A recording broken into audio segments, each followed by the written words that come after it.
Ever feel like your mind is a browser with 100 tabs open? You're not alone. Our brains process the equivalent of 16 movies worth of information every day. No wonder we're exhausted. But the secret to calm isn't a new app. It's in the private journal of a Roman emperor, Marcus Aurelius. He wrote, not from a palace, but from the chaos of war and plague, crafting a guide for living with purpose and tranquility.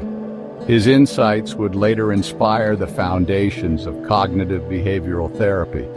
Today, let's unlock 5 of his most powerful lessons to transform our lives. Marcus Aurelius's first lesson: know what you can control and what you can't. You have power over your mind, not outside events. Realize this, and you will find strength. Stoicism draws a clear line: on one side, your thoughts, actions, and responses. On the other, everything else: traffic, weather, other people's opinions. This isn't passivity. It's about focusing your energy where it matters. How much time do we waste worrying about things we can't change? It's like trying to push a river upstream. Let go of that rope. Modern psychology backs this up. People with an internal locus of control, those who focus on their responses, are less stressed and more resilient. You can't control the cards you're dealt, but you can control how you play them. Shift from, why is this happening to me, to, what am I going to do about it? Take David Goggins. He pushes past limits by focusing on his next step, not his circumstances. The practice: when frustration or anxiety hits, pause and ask, is this within my control? If not, let it go. Redirect your focus to your next action, your present thought, your attitude. Imagine prepping for a big presentation. You can't control your boss's mood or tech glitches, but you can control your preparation and mindset. Stoic tranquility isn't about a perfect life. It's about building an inner fortress. By focusing on what you can control, you reclaim your power and find calm, no matter what life throws at you. Start today. The next time you feel overwhelmed, pause, breathe, and ask, is this within my control? Act accordingly. This is the first step to becoming unshakable. Marcus's second lesson: don't just accept your fate, embrace it. A blazing fire makes flame and brightness out of everything thrown into it. Turn obstacles into fuel. Nietzsche called this love of fate. Not just bearing what happens, but loving it. It's not about pretending pain isn't real. It's about believing everything happens for you, not to you. Think of your toughest challenges. In hindsight, they shaped you. Amor fati is trusting that process in real time. Viktor Frankl, in The Horrors of Auschwitz, found meaning in suffering. He couldn't change his circumstances, but he could choose his response. Studies show reframing adversity as growth leads to higher rates of post-traumatic growth. Practice amor fati. When something goes wrong, pause and ask, what can I learn from this? How can this serve me? Treat life as a training ground. Every challenge is a workout for your character. Marcus didn't pray for an easy life. He prayed for strength to handle a hard one. Loving your fate means seeing every setback as a stepping stone. Start small.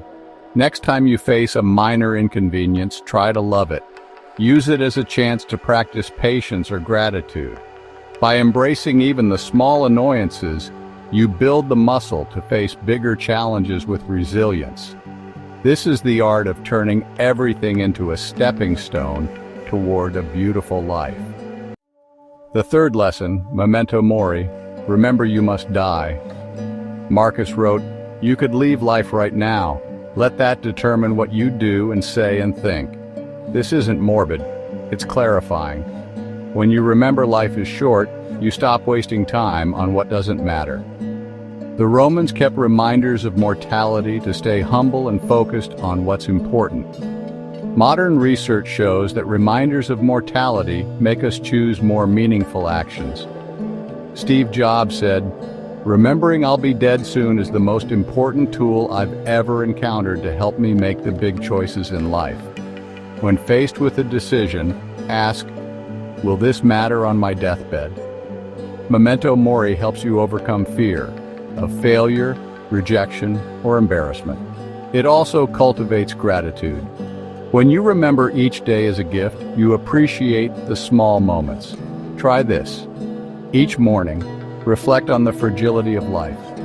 Use it to guide your choices and priorities. Let it remind you to say, "I love you," to take that risk, to start that project. As Marcus knew, awareness of death teaches us how to truly live.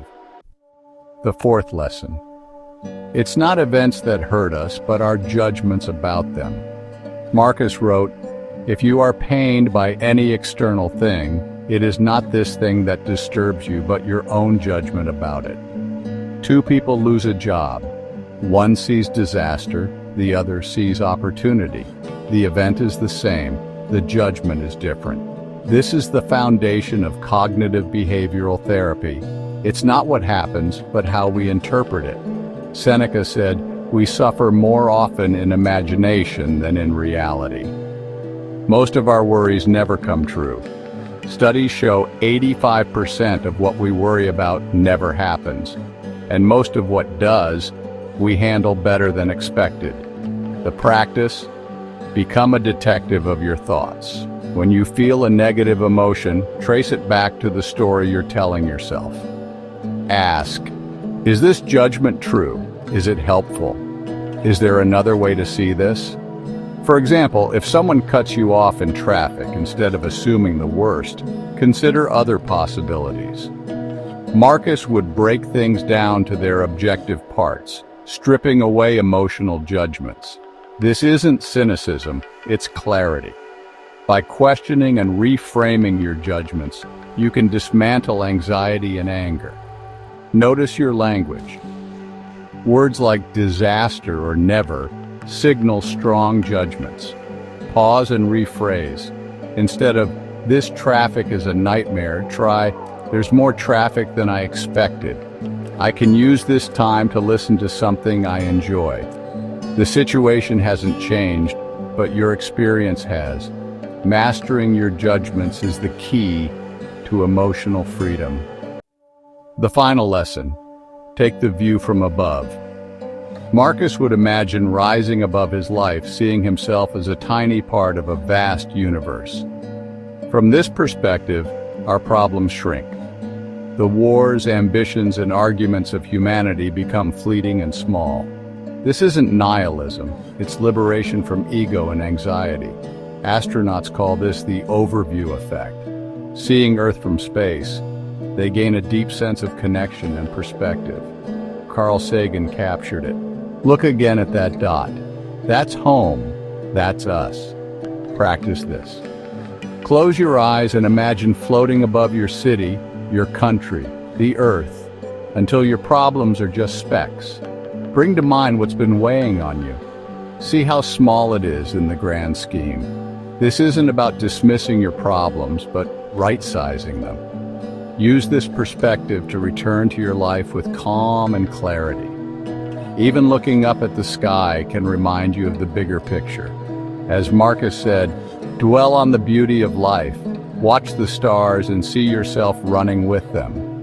The view from above helps us forgive, let go, and connect to something greater than ourselves. Next time you feel trapped by worries, rise up. Let the vastness of the universe bring you peace. 5 timeless lessons from a Roman emperor.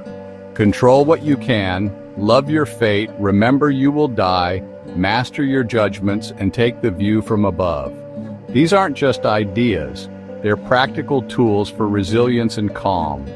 Science shows Stoic journaling can reduce anxiety by 28% in just 8 weeks. To help you start, I've created a free guided journaling template. Download it below. Remember, as Marcus taught, the power to live a good life is within you. Start today.